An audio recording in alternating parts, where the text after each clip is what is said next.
મુકેશભાઈ કેમ છો? તમારે ક્યાં તો ચકલીઓ મસ્ત આવી છે ને?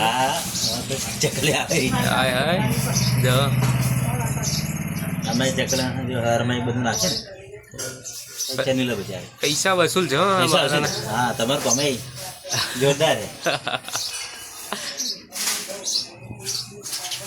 સેવા કરવાનું મને ખબર હવે તો ખાલી તો મળે ને હવે તો નિમિત્ત બન્યા છે. બાકી કેવું આ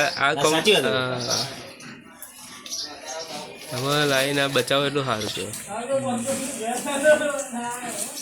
તમે આપ્યા હતા એ થયું કોઈ બનાવે પણ આ તો આપણે કેવું સારું છે. હા